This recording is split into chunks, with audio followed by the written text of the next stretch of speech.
So day 9 of 21 days பொது Tamil consistency சேலஞ்சில் இன்னைக்கு நான் படித்த 5 டாஸ்க்கை பற்றி பார்க்கலாம். ஸோ டாஸ்க் 1ல் புணர்ச்சி விதி டாப்பிக்லேருந்து பண்பு பெயர் புணர்ச்சியில் ஈறு போதல் ஆதி நீடல் அப்படிங்கிற 2 கான்செப்ட் வந்து பார்த்துருக்கேன். அண்ட் டாஸ்க் 2ல் யூனிட் 7லேருந்து வீரமாமுனிவர் டாபிக் வந்து படிச்சிருக்கேன். அண்ட் டாஸ்க் 3ல் பார்த்தீங்கன்னா திருக்குறள் டாப்பிக்லேருந்து அதிகாரம் பெயர் வந்து அரண் வலியுறுத்தல் அப்படிங்கிற அதிகாரம்லேருந்து கடைசி 5 திருக்குறள் படிச்சிருக்கேன். ஸோ நேற்றே ஃபர்ஸ்ட் 5 திருக்குறள் வந்து படிச்சிட்டோம். ஸோ இன்னைக்கு இந்த கடைசி 5 திருக்குறள் படிச்சுட்டு இந்த அரண் வலியுறுத்தல் அதிகாரத்தை கம்ப்ளீட்டாக ரிவிஷன் பண்ணிடுங்க. ஸோ இந்த அரண் வலியுறுத்தல் வந்து ரொம்ப ரொம்ப இம்பார்ட்டண்டான அதிகாரம். ஜிஎஸ்க்கு யூஸ் ஆகும், அந்த தமிழுக்குமே இது ரொம்பவே ஹெல்ப்ஃபுல்லாக இருக்கும். அண்ட் டாஸ்க் 4ல் பார்த்தீங்கன்னா யூனிட் 2ல இருந்து ஊர் பெயர்களின் மறுவை எழுதுக அப்படிங்கிற ஒரு டாபிக் இருக்குது. ஸோ ஒரு ஊர் பெயர் கொடுத்துருவாங்க, அது பாஸ்டில் அந்த ஊரோட பேர் என்னவா இருக்கும் அப்படிங்கிறத இந்த டாப்பிக்கோட கான்செப்ட்டு. ஸோ இது கொஞ்சம் கண்டென்ட் அதிகமாக இருக்கிறதுனால 2 days போட்டிருக்கேன். ஸோ இன்றைக்கும் நாளைக்கும் இதை நீங்கள் படிக்கணும்.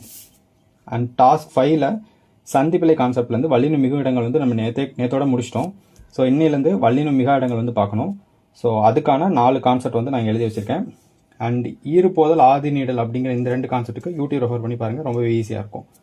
ஸோ இதான் வந்து நான் இன்றைக்கி படித்த 5 task. Good luck to your challenge. Thank you.